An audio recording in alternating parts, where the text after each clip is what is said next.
Hello, welcome to this new tutorial. In this tutorial, we are going to talk about the second aspects of equality, which is development of the concept of equality. Well, the development of the concept of equality can be understood in the following phases. First, we have a Greek philosophy's contribution, followed by the medieval period, then the Renaissance time, next the 19th century, next liberals' contribution, and last the 20th century contribution to the development of the concept of equality.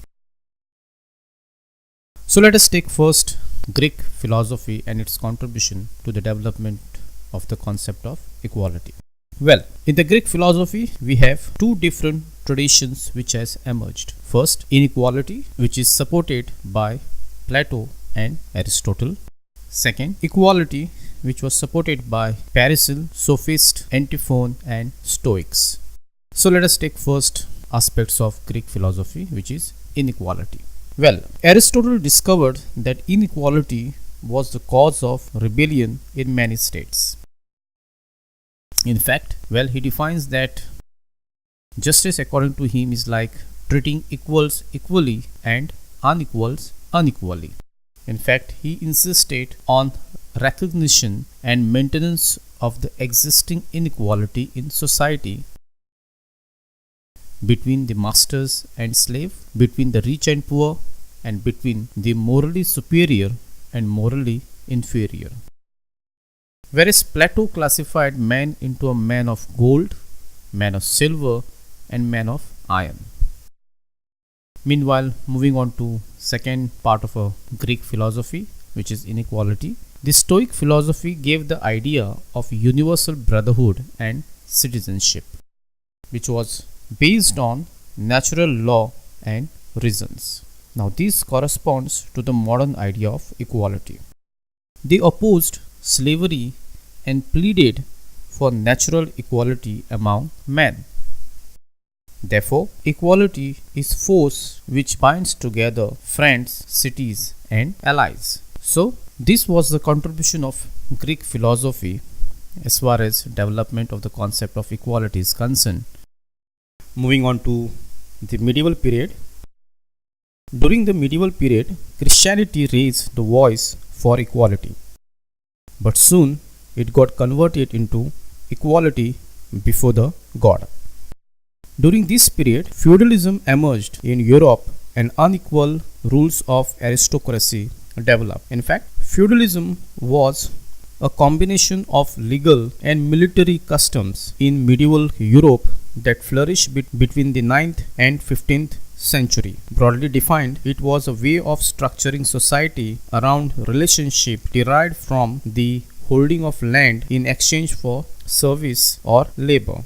In fact, during the medieval period, social inequality got legal recognition and legal privileges available to the clergy, and the nobility were accepted in society. Thus, the social inequality occurs where resources in a given society are distributed unevenly, typically through norms of allocation that engender specific pattern along lines of socially defined categories.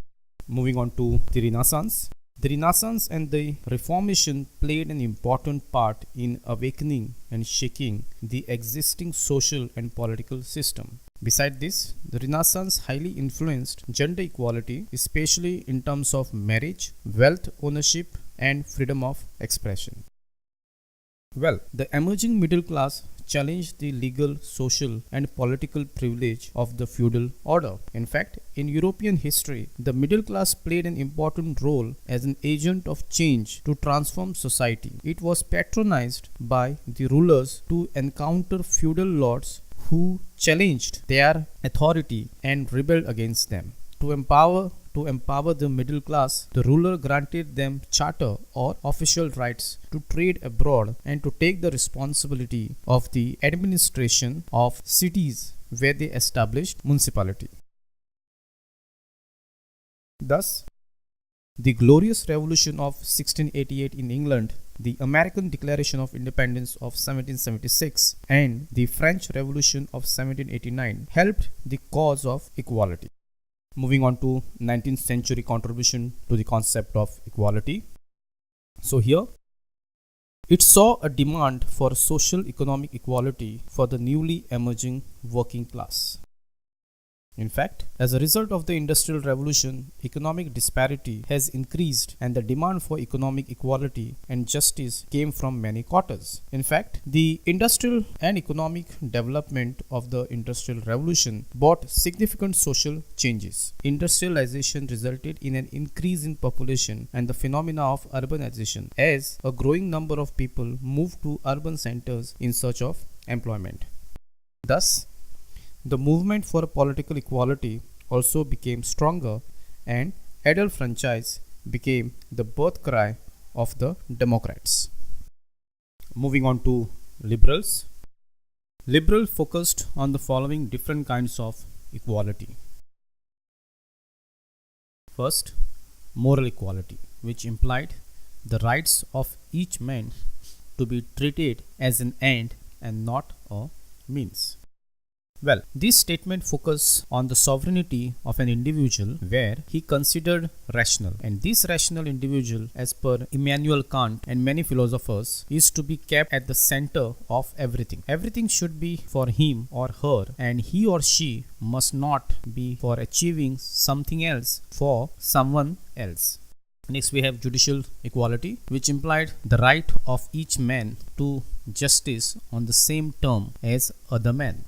Well, here judicial equality basically stress upon the equality before the law, also known as equality under the law, equality in the eyes of the law, legal equality, or legal egalitarians, is the principle that each independent being must be treated equally by the law and that all are subject to the same law of justice.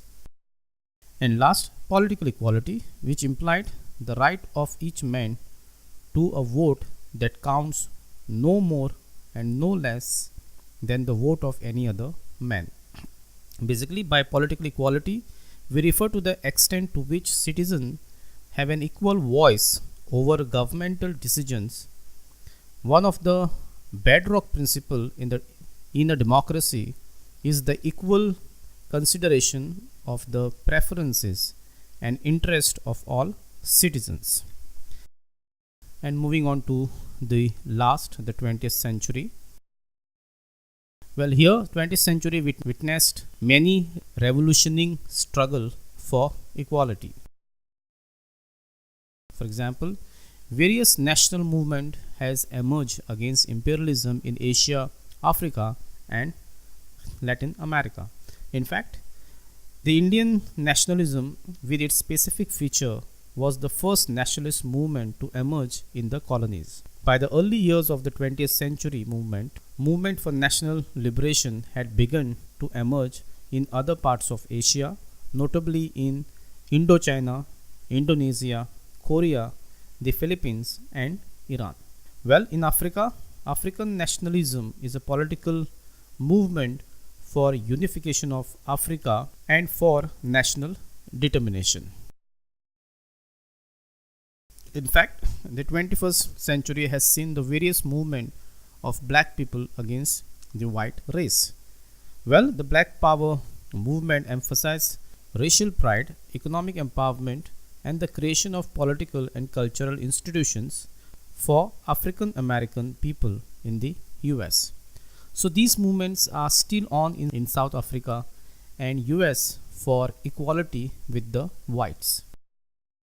There are other movements such as movement for liberation of women and glorious battles for equal economic equality in Soviet and communist China. So these are the important points of reference to the growth and development of the concept of equality. I hope you have understood this tutorial. See you in next tutorial.